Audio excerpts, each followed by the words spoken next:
മോളെ അങ്ങനെയൊന്നും പറയല്ലേ, അവർ ഹരിതകർമ്മസേനയല്ലേ. ഓ അതൊന്നും സാരമില്ല എൻ്റെ ചേച്ചി. ഇച്ചിരി വെള്ളം കുടിക്കാൻ തരുമോ ഞങ്ങൾക്ക്? നമ്മൾ കുടിക്കുന്ന ഗ്ലാസ്സിലാണോ ഇവറ്റകൾക്ക് വെള്ളം കൊടുക്കാൻ കണ്ടത്? ചിന്നു, എന്നെ തൊട്ടു പോകരുത്. നമ്മൾ കുടിക്കുന്ന ഗ്ലാസ്സിലാണോ ഇതുങ്ങൾക്കൊക്കെ വെള്ളം കൊടുക്കണേ? ഒരു നാട് നന്നാക്കാൻ നടക്കുന്നു. മോളെ. ഓ അതൊന്നും സാരല്ല എൻ്റെ അമ്മച്ചി, ഇതിപ്പോൾ ഇങ്ങനെ ഒരു ശീലമായി. അല്ലെങ്കിൽ ഇവിടുത്തെ ഇളയ മോൻ എൻ്റെ അമ്മച്ചി, അവനെന്തോ ക്ലബോ കുന്തോ എന്നൊക്കെ പറഞ്ഞ് നാട് നന്നാക്കാൻ പോയിട്ടുണ്ട്. ഇവിടുത്തെ മോനും മോളും ഒക്കെ വരാറായിട്ടുണ്ടോ അമ്മച്ചി? അവരടുത്ത ദിവസം വരുമെന്നാണ് പറയണ കേട്ടത്. അമ്മച്ചി അറിഞ്ഞോ, നമ്മുടെ പഞ്ചായത്തിൽ എല്ലാ വീടുകളിലും വിഷരഹിതമായ പച്ചക്കറി കഴിക്കുന്നതിന് വേണ്ടി പച്ചക്കറി തൈകൾ കൊടുക്കുന്നുണ്ട്. പിള്ളേരെ ആരെങ്കിലും പറഞ്ഞു വിട്ടാൽ മതി, അത് മുറ്റത്താണാലും നട്ടാൽ മതി അമ്മച്ചി. ആണോ? നോക്കട്ടെ, പിള്ളേരെ ആരെയും പറഞ്ഞു വിടാം. എന്നാ ഞങ്ങൾ പോവാട്ടോ അമ്മച്ചി. അല്ലേലും ഇന്നലെ ഒരുത്തിന് ഇവിടെ നിന്ന് ഇറങ്ങിയതാണ്. അവൻ എവിടെ പോയാ? പിള്ളേർ ഇങ്ങനെ തുടങ്ങിയ നമ്മൾ എന്ത് ചെയ്യാനാ? വരുന്നുണ്ടല്ലോ. രാത്രി മുഴുവൻ എവിടെ തന്നെ തിരിഞ്ഞ് വരുന്നതാണാവോ? നിങ്ങളൊന്നും മിണ്ടാതിരി. ഇപ്പോഴത്തെ പിള്ളേരൊക്കെ ഇങ്ങനെ എന്തെങ്കിലും ചോദിച്ചാൽ തട്ടിക്കേറും. ഒന്നും കണ്ടില്ല കേട്ടില്ല എന്ന് വിചാരിച്ച് ജീവിച്ചാൽ നല്ലതായിരിക്കും. മോനെ, ഇന്നലെ നീ ഇവിടുന്ന് പോയതല്ലേ? ഇത്ര സമയം നീ എവിടെയായിരുന്നു?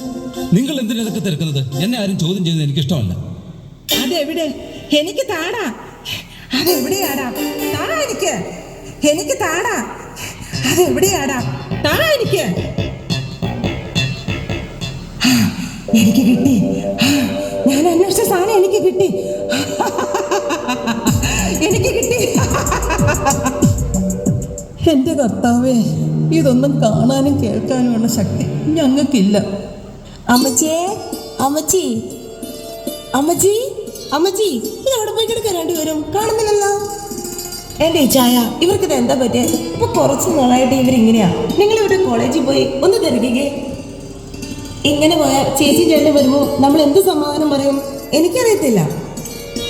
നിങ്ങൾ എന്താ മക്കളെ ഇങ്ങനെ? ഞങ്ങളുടെ കാര്യത്തിൽ നിങ്ങൾ ഇടപെടണ്ട. നിങ്ങൾ നിങ്ങളുടെ കാര്യം നോക്കിയാൽ മതി, ഞങ്ങളുടെ കാര്യത്തിൽ നിങ്ങൾ ഇടപെടണ്ട. ഇതെന്താടി മോളെ കയ്യിൽ? ഇത് കുറച്ച് സ്വീറ്റ്സാ അമ്മച്ചി. ഇത്രയും നാളായിട്ട് ഒരു ഷുഗറും കൊളസ്ട്രോളും ഒന്നുമില്ലായിരുന്നു. ഇനി ഈ മധുരമൊക്കെ തിന്ന് അസുഖം വരുത്തി വെക്കണോ? കുറച്ച് മധുരം കഴിച്ചെന്ന് വെച്ച് ഡയബറ്റിക് ഒന്നും വരില്ല അമ്മച്ചി. ഇപ്പോഴത്തെ ജീവിത രീതി എന്താ എല്ലാവരുടെയും? ഞങ്ങൾ എന്നും ക്ലബിൽ പോയി എക്സസൈസ് ചെയ്യാറുണ്ട്, ഫുഡ് കൺട്രോളും ചെയ്യാറുണ്ട്. ഇപ്പോഴത്തെ ഈ ഫാസ്റ്റ് ഫുഡാണ് എല്ലാത്തിനും പ്രശ്നം. നാളെയല്ലേ ചേട്ടന് ചേച്ചിയും വന്നെ? നാളെ ഇവിടുത്തെ ഒരുക്കങ്ങൾ എന്തൊക്കെയാണ് നിങ്ങൾക്കറിയാമോ? എല്ലാം ഭംഗിയായി നടത്താൻ നിങ്ങൾ രണ്ടുപേരും മുന്നിലുണ്ടാവണം. നാളെ നിങ്ങളുടെ അപ്പനും അമ്മയും വരുന്ന ദിവസമാണ്. അവരെ വിളിക്കാൻ നിങ്ങളും കൂടെ വരണം. ഓ പിന്നെ ആരാന്ന് വെച്ചാ പൊക്കോ. ഒരപ്പനും അമ്മയും ഇത്രയും നാളും കാശിന് പുറകെ പാഞ്ഞു നടന്നു. ഞങ്ങളെ സ്നേഹിക്കാത്ത അവറ്റകൾ എന്തിനാ വരുന്നേ? ആരെ കാണാനാണാവോ? ആരാണെന്ന് വെച്ചാ പൊക്കോ, ഞങ്ങൾ വരുന്നില്ല. എന്താ ഇച്ചായ, വാ, നമുക്ക് അവരെ വിളിക്കാൻ പോകേണ്ടതല്ലേ? എന്നാ പിന്നെ പോയിട്ട് വാ മക്കളെ.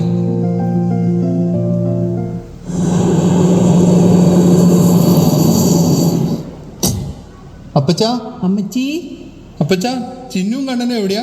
മോളെ ചിന്നു. എടാ കണ്ണാ, മോളെ ചിന്നു, ഞങ്ങൾ വന്നു. ആര്? നിങ്ങൾ ആരാ? എൻ്റെ മോളെ, ഇതെന്താ നീ ഇങ്ങനെ? നിങ്ങളൊന്ന് പോ. ആര് വന്നേക്കണു? ഹോ, എന്നെ വിട്, എന്നെ വിട്. എനിക്ക് ആരും കാണണ്ട. എന്നെ വിട്, എന്നെ വിട്, എന്നെ വിട്. എനിക്ക് ആരും കാണണ്ട. ചേട്ടാ, ഇത് ആരാ വന്ന് നോക്കിക്കേ. ഇവർ നമ്മുടെ വൈസ് ബാങ്ക് ക്ലബിലെ ആളുകളാണ്. നമ്മുടെ അപ്പച്ചൻ്റെയും അമ്മച്ചിൻ്റെയും വെഡിങ് ആനിവേഴ്സറി ഫംഗ്ഷന് വേണ്ടി വന്നതാണ്. നിങ്ങളെക്കുറിച്ചൊക്കെ ഇപ്പം പറയാറുണ്ട്. എങ്ങനെയുണ്ട് നിങ്ങളുടെ പ്രവർത്തനങ്ങൾ? ഞങ്ങളുടെ വൈസ് ബാങ്ക് ക്ലബ്ബ് നിരവധി സേവന പ്രവർത്തനങ്ങൾ ചെയ്യുന്ന ഒരു ക്ലബ്ബാണ്. നിരവധി പേർക്ക് വീടുകൾ വെച്ച് കൊടുക്കുന്നു, ഒപ്പം ജീവകാരുണ്യ പ്രവർത്തനങ്ങൾക്ക് നേതൃത്വം കൊടുക്കുന്നു. അങ്ങനെ അങ്ങനെ നിരവധിയായ പ്രവർത്തനങ്ങൾ ചെയ്യുന്ന ഒരു ക്ലബ്ബാണ് വൈസ് ബാങ്ക് ക്ലബ്ബ്. എന്നെ വിട്, എന്നെ വിട്. എനിക്കത് വേണം. എനിക്കതില്ലാതെ പറ്റില്ല. എന്നെ വിട്. എനിക്കതില്ലാതെ പറ്റില്ല, പറ്റില്ല. അയ്യോ അമ്മേ, എന്റെ തല പൊട്ടുന്നു. അമ്മേ, എനിക്ക് ശ്വാസം കിട്ടുന്നില്ല, ശ്വാസം കിട്ടുന്നില്ല.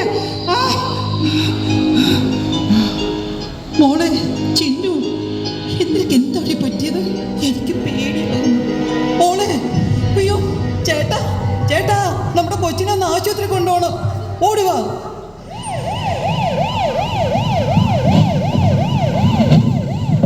ഈ പിള്ളേരുടെ പോക്കത്ര ശരിയില്ലെന്നേ കേട്ടായിരുന്നു.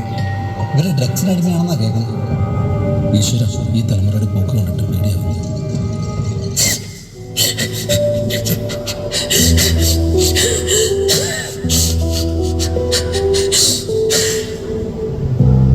നിങ്ങൾ വിഷമിക്കേണ്ട, നമുക്ക് അവരെ ഡി അഡിക്ഷൻ സെന്ററിലാക്കാം. ആദ്യം ഹോസ്പിറ്റലിൽ ചെന്നിട്ട് എന്താ പറയണേന്ന് നോക്കട്ടെ, എന്നാൽ ശരിയാകും. കാശുണ്ടാക്കാൻ പോകുമ്പോൾ നമ്മൾ മക്കളെ ഒരിക്കലും മറക്കരുത്. കാശുമായി തിരികെ വരുമ്പോൾ മക്കൾ ഉണ്ടാകണമെന്നില്ല. മക്കൾക്ക് ഒരു പ്രശ്നം വരുമ്പോൾ അവർ ആദ്യം സമീപിക്കേണ്ടത് മാതാപിതാക്കളെയാണ്. മക്കളെ കേൾക്കാനും അവരുടെ സന്തോഷത്തിലും സങ്കടത്തിലും പങ്കുചേരാനും നമുക്ക് കഴിയണം. ഇന്നത്തെ തലമുറ നശിക്കുന്നതിന് ഒരു പ്രധാന കാരണം അവരുടെ മാതാപിതാക്കളാണെന്ന് തന്നെ പറയാം. പക്ഷേ എത്രയോ മക്കള് അവരുടെ മുത്തശ്ശിമാരുടെ കൂടെ കഴിയുന്നു. എല്ലാവരും ഒരുപോലെ ആകണമെന്നില്ല, എല്ലാം ഒരു വിധി. എന്നാൽ ശരി, ഞങ്ങൾ ഇറങ്ങട്ടെ, പ്രാർത്ഥിക്കാൻ കേട്ടോ. മോനെ, ചിന്ന എത്ര ദിവസമായി ഹോസ്പിറ്റലായിട്ട്? എന്തെങ്കിലും വിവരങ്ങളൊക്കെ അറിയാവോ? എന്നത്തേക്കാവും ഡിസ്ചാർജ് ആയി വരിക? അപ്പച്ച വിഷമിക്കണ്ട, അവൾ ഇന്ന് തന്നെ വരും.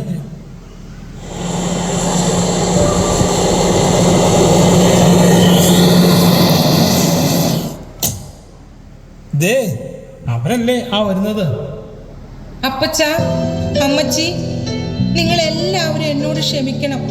ഈ ചിന്നുമോൾ ഇനി ഒരിക്കലും പഴയതുപോലെ ആകില്ല. നിങ്ങളെല്ലാവരും എന്നോട് ക്ഷമിച്ചു എന്ന് പറ. പപ്പയും മമ്മിയും എന്നോട് ക്ഷമിക്കണം.